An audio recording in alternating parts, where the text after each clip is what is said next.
Bismillahirrahmanirrahim. Assalamualaikum warahmatullahi wabarakatuh. Alhamdulillahi rabbil alamin.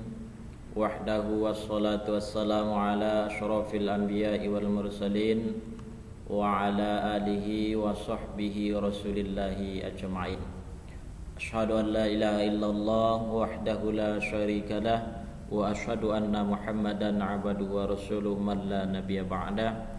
Allahumma shalli ala sayyidina Muhammad wa ala ali sayyidina wa maulana Muhammad. Rabbi zidna ilma warzuqna fahma. Baik, mari sama-sama kita mulai pembelajaran pada pertemuan pertama ini, yaitu pendidikan agama Islam dan budi pekerti untuk SMA kelas 10.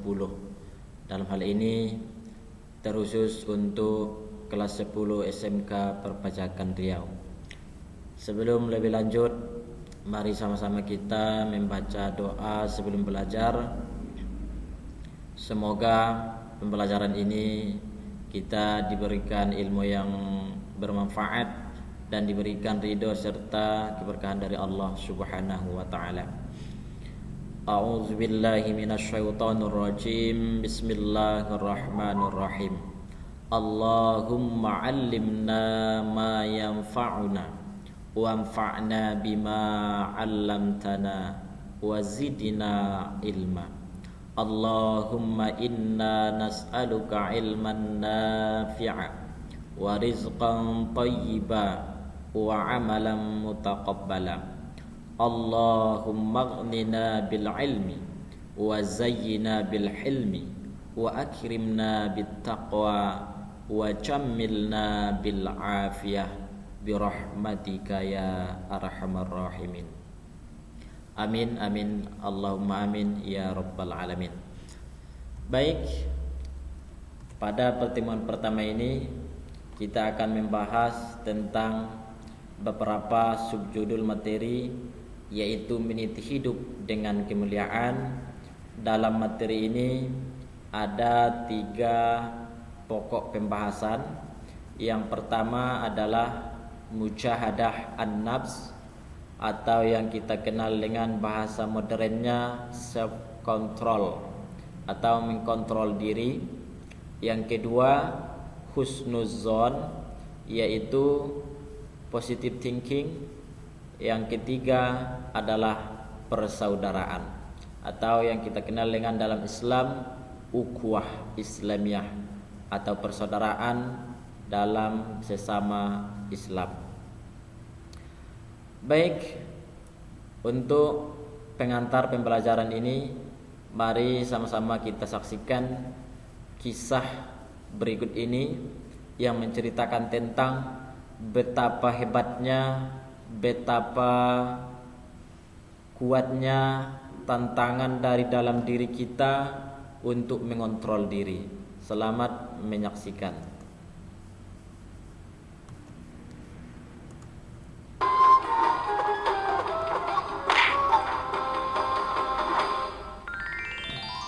Kisah Nabi Yusuf alaihi salam.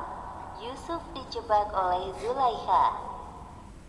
Kisah ini diceritakan dalam Al-Quran pada surat Yusuf ayat 21 hingga 29. Ketika lama tinggal di rumah Al-Aziz, Yusuf tumbuh menjadi pribadi yang cerdas. Maka dari itu Al-Aziz memberinya tugas untuk mengurus keperluan rumah tangga. Yusuf dewasa sangatlah rupawan. Tubuhnya kekar dan wajahnya sangat tampan. Inilah yang membuat istri Al-Aziz diam-diam memperhatikan Yusuf dan mulai tertarik padanya. Orang kaya yang membeli Yusuf adalah seorang Perdana Menteri Mesir yang dijuluki Al-Aziz. Al-Aziz sendiri merupakan sebutan bagi kaum bangsawan di Mesir. Silakan masuk, wahai Al-Aziz. Wahai penjaga, ketahuilah bahwa mulai sekarang Yusuf ini akan tinggal di sini untuk membantu pekerjaanku. Baik, wahai Al-Aziz. Selamat datang, wahai Yusuf. Silakan masuk. Terima kasih. Wahai Yusuf, masuklah. Mulai saat ini engkau bagian dari kami. Terima kasih banyak, wahai Al-Aziz. Semoga kebaikanmu dibalas oleh Allah. Sementara itu, di kamar istri Al-Aziz, "Wahai pelayan, apakah suamiku telah datang?" "Benar, wahai ratuku, Al-Aziz telah datang bersama seorang anak muda tampan." Siapa ya? Saya juga baru pertama kali melihat anak muda itu." Zulaikha bergegas menemui suaminya di ruang tamu. Ternyata benar yang dikatakan oleh pelayannya, bahwa suaminya datang bersama seorang anak muda yang tampan. "Wahai suamiku, siapakah dia?" Ini Yusuf, wahai istriku. Mulai sekarang, Yusuf akan tinggal di rumah kita. Berikanlah kepadanya tempat yang baik. Boleh jadi dia bermanfaat kepada kita, atau kita pungut dia sebagai anak. "Baiklah, wahai suamiku, akan aku laksanakan sesuai perintahmu." Tak perlu waktu lama bagi Yusuf menyesuaikan diri dengan kehidupan di sana. Selain bekerja, Yusuf juga belajar berbagai ilmu. Allah Subhanahu wa Ta'ala memberikan kelebihan pada Yusuf dalam hal mentakwilkan mimpi, seperti yang disebutkan dalam Al-Quran, surat Yusuf ayat 21. "Dan demikianlah kami, Allah, memberikan kedudukan yang baik kepada Yusuf di muka bumi Mesir, dan agar kami ajarkan kepadanya takbir mimpi." Tatkala Yusuf beranjak dewasa, ia tumbuh menjadi pemuda yang cerdas dan kuat. Oleh karena itu, Yusuf diberi amanah oleh Al-Aziz sebagai penanggung jawab urusan rumah tangga, sebagaimana yang disebutkan dalam Al-Quran, surat Yusuf ayat 22. "Dan tatkala dia cukup dewasa, kami berikan kepadanya hikmah dan ilmu. Demikianlah kami memberi balasan kepada orang-orang yang berbuat baik." Kepribadiannya yang menyenangkan membuatnya disenangi semua orang. Terlebih lagi pujian kerap mendatanginya dikarenakan wajahnya yang rupawan. Namun sayangnya kelebihan itu malah menjadikan istri Al-Aziz menaruh perhatian lebih kepada Yusuf. Istri Al-Aziz tergoda dengan ketampanan Yusuf. "Wahai Yusuf, Zulaikha memanggilmu ke ruangannya. Sepertinya ada tugas untukmu." Baik, aku akan segera menemuinya. Sementara itu di kamar Zulaikha, "Aku sangat cantik mengenakan baju ini. Pasti Yusuf akan tergoda melihat penampilanku." "Masuklah, wahai Yusuf, pintunya tidak terkunci." Ada yang bisa aku bantu, wahai Zulaikha? Pada saat itu, Yusuf sama sekali tidak berpikiran buruk kepada istri tuanya itu. "Wahai Yusuf, kemarilah. Aku ingin minta pendapatmu tentang baju yang sedang aku kenakan ini. Apakah aku cocok memakainya atau tidak?" Astaghfirullahaladzim. Maaf sebelumnya. Apa yang sebenarnya engkau butuhkan sampai harus memanggilku ke sini? "Wahai Yusuf, apakah engkau tidak mendengar ucapanku barusan?" Aku berlindung kepada Allah. Sungguh Tuanku telah memperlakukan aku dengan baik. "Jadi, engkau pura-pura tidak mendengar perintahku?" Zulaikha terus menggoda Yusuf, namun keimanan Yusuf kepada Allah Subhanahu wa Ta'ala sangat kuat. Seperti yang disebutkan dalam Al-Quran, surat Yusuf ayat 24. "Demikianlah agar kami memalingkan darinya kemungkaran dan kekejian. Sesungguhnya Yusuf itu termasuk hamba-hamba kami yang terpilih." Ada apa ini? Tolong jelaskan padaku. Apa yang sebenarnya terjadi, wahai istriku?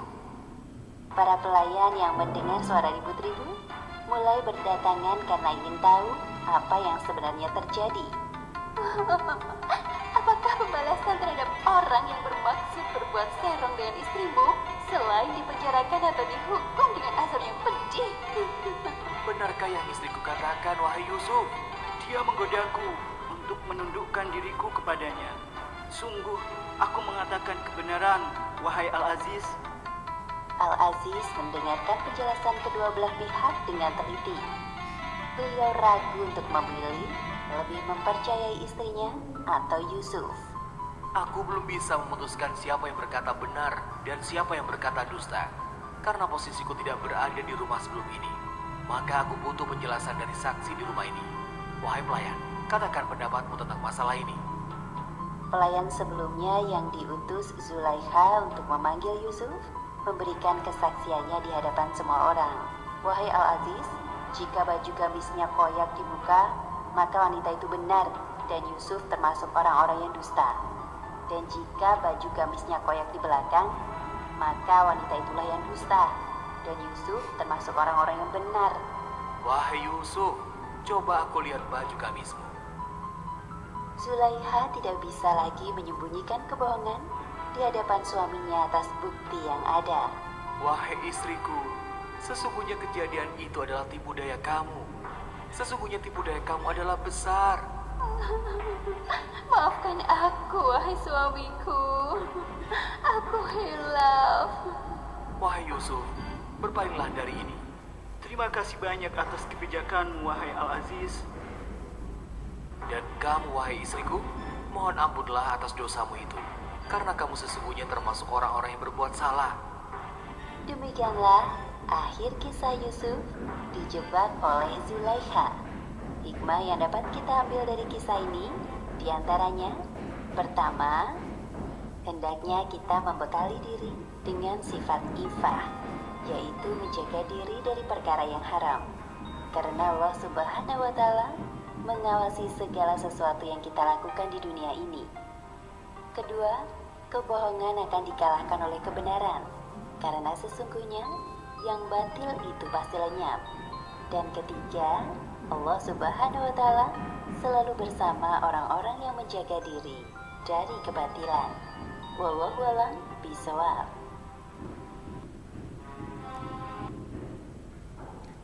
Baik, dari situ sudah kita bisa melihat betapa hebatnya Nabi Yusuf dalam mengontrol diri atau mujahadah an-nafsinya.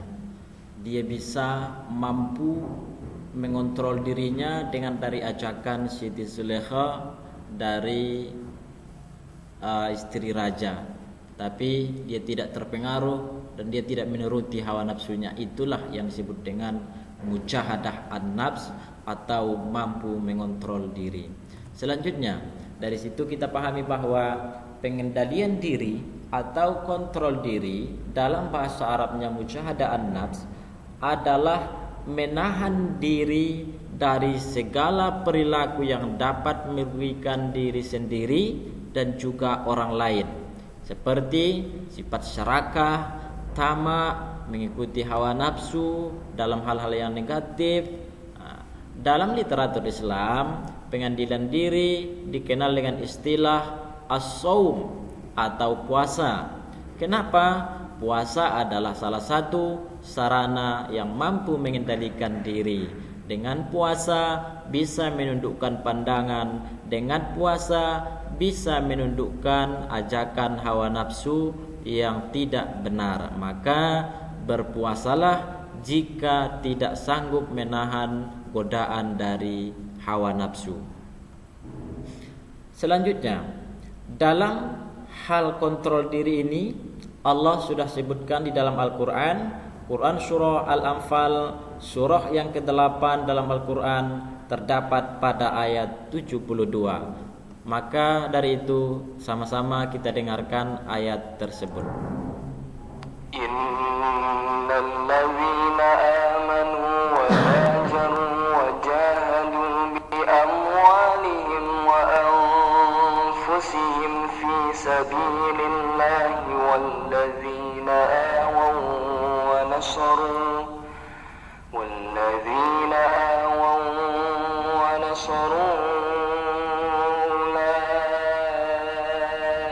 بعضهم أولياء بعض والذين آمنوا ولم يهاجروا ما لكم من ولايتهم من شيء حتى يهاجروا وإن استنصروكم في الدين فعليكم النصر إلا على قوم بينكم وبينهم ميثاق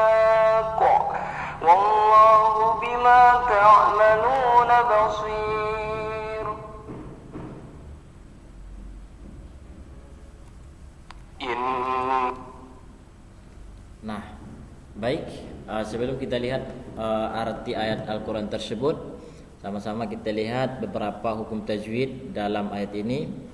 Yang pertama, Bismillahirrahmanirrahim.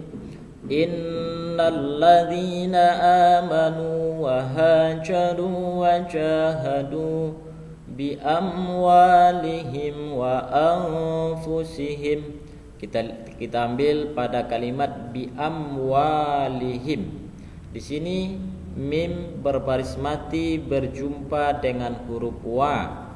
Jadi di sini dapat kaidah, setiap huruf mim mati berjumpa selain mim dan ba, atau dalam hal ini mim berjumpa dengan waw, maka disebut dengan izhar syafawi.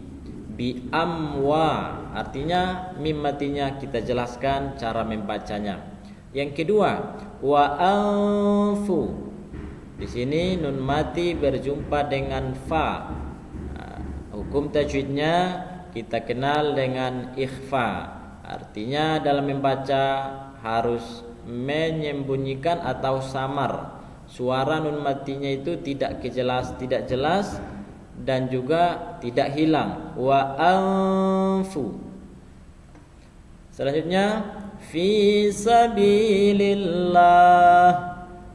Kalimat lah ini disebut kalimat tarkik atau tipis. Kenapa? Karena sebelum kalimat Allah ini didahului baris kasrah, yaitu baris huruf lam. Lillah. Selanjutnya walladzina awaw wa nasaru ulaika ba'duhum awliya'u awliya'u. Di sini hukum tajwidnya mad wajib muttasil. Dari mana kita tahu? Aulia di sini memiliki garis harkat bendera. Kalau anak-anak sering dengar harkat bendera. Kemudian setelah itu ada huruf hamzah dalam satu kalimat, huruf hamzah yang berikut. Jadi karena di satu kalimat maka disebut dengan mad wajib muttasil. Selanjutnya walladzina amanu wa lam yuhajiru ma lakum mi. Di sini mim mati berjumpa dengan mim. Ini disebut dengan hukum tajwidnya idgham mimi. Ada yang menyebutkan juga apabila berjumpa dua huruf yang sama, yang pertama berbaris mati, yang kedua berbaris hidup dan bertasydid, maka disebut dengan idgham mutamasilaini. Minwa. Jadi minwa itu dibaca miwa. Sekalipun wanya tidak bertasydid, tetapi dalam hal membaca dia tetap dibuat tasydid. Kenapa? Karena nun mati berjumpa dengan wa, hukum tajwidnya adalah idgham bi gunnah. Sedangkan idgham bi gunnah adalah memasukkan suara nun mati atau tanwin kepada huruf idgham. Jadi cara membacanya adalah miwala. Nun matinya hilang dalam ucapan, tapi dalam tulisan tetap ada. Yang terakhir kita ambil pada kalimat wallahu bima ta'maluna basir. Basir itu kita kenal dengan mad arid lis sukun. Ianya huruf mad berbaris mati dan rohnya berbaris hidup, tetapi karena wakof ini atau berhenti di sini, maka huruf ya dan roh sama-sama dimatikan, dan itulah yang kita kenal dengan mad arid lis sukun. Baik, selanjutnya kita lihat terjemahan ayat Quran surah Al-Anfal ayat ke-72. Sesungguhnya orang-orang yang beriman dan berhijrah serta berjihad dengan harta dan jiwanya pada jalan Allah dan orang-orang yang memberikan tempat kediaman atau tempat tinggal dan pertolongan kepada orang-orang muhajirin, mereka itu satu sama lain saling lindung melindungi. Dan terhadap orang-orang yang beriman tetapi belum berhijrah, maksudnya kaum mukmin yang di Makkah, maka tidak ada kewajiban sedikit pun atas orang Madinah untuk melindungi orang Makkah. Kenapa? Karena selama mereka belum berhijrah. Akan tetapi ada pengecualian. Jika orang Madinah sudah berhijrah, jika orang Makkah sudah berhijrah ke Madinah, maka orang Madinah ada kewajiban memberikan perlindungan dan pertolongan kepada orang Makkah yang berhijrah ke Madinah. Tetapi karena mereka belum berhijrah, maka tidak ada hak atau kewajiban bagi orang Madinah untuk melindungi kaum mukmin yang berada di Makkah, kecuali mereka meminta pertolongan baik dalam urusan agama atau dalam memberikan pertolongan terhadap kaum mukmin yang di Makkah, mereka meminta pertolongan, atau kecuali ada perjanjian antara kaum Madinah dengan kaum Makkah, dan Allah Maha melihat apa yang kamu kerjakan.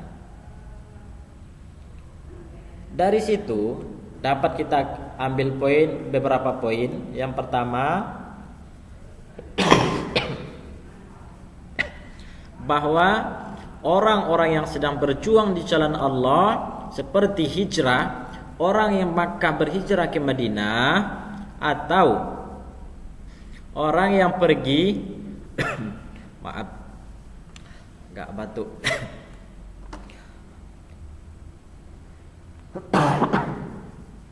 atau orang mukmin yang pergi berjihad ke medan perang baik dengan jiwa dan raga di jalan Allah.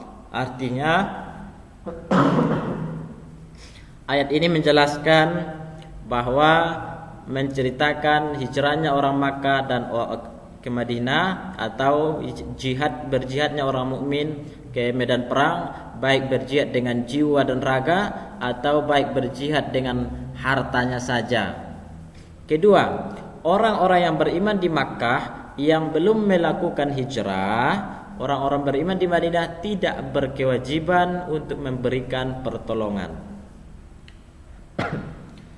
Di dalam urusan agama, misalnya untuk berdakwah, apabila orang-orang mukmin Makkah yang belum berhijrah meminta pertolongan kepada orang-orang mukmin di Madinah, maka orang mukmin di Madinah wajib memberikan pertolongan, karena sesama orang beriman adalah bersaudara. Innamal mu'minuna ikhwah, sesungguhnya orang mukmin itu adalah bersaudara. Maka ketika saudaranya di Makkah yang tidak bisa berhijrah dengan Nabi saat itu, mereka meminta pertolongan, maka orang Madinah wajib memberikan pertolongan kepada kaum mukmin yang sedang yang berada di kota Makkah. Baik, sedikit hadis untuk menguatkan tentang mujahadah an-nafs yang diriwayatkan dari Imam Abu Hurairah radhiyallahu anhu bahwa Rasulullah bersabda, an Abi Hurairah radhiyallahu anhu anna Rasulullah sallallahu alaihi wasallam qala laisa syadidu bisur'ah innamas syadid alladzi yamliku nafsahu indal ghadab. Artinya, orang yang perkasa, orang yang hebat, orang yang luar biasa kita sebut adalah bukan orang yang menang dalam perkelahian. Misalkan ada sebuah pertempuran, tetapi dia memenangkan pertempuran itu, bukan itu sebenarnya orang yang hebat, bukan itu sebenarnya orang yang perkasa. Tetapi orang yang perkasa adalah orang yang mampu mengendalikan dirinya ketika marah. Contoh, ketika bersedih, dia tidak mau berlarut dalam kesedihannya. Itu adalah orang perkasa. Ketika orang tuanya meninggal misalkan, dia bersedih sehingga dengan kesedihannya itu dia hilang kontrol diri, maka bukan itu yang disebut dengan orang yang perkasa. Tetapi ketika dia bersedih, dia mampu mengatasi kesedihannya sehingga tidak hilang kontrol dirinya. Orang yang marah adalah orang yang perkasa, artinya dia mampu menahan amarahnya atau mampu dia mengontrol dirinya ketika dirinya sedang dalam marah.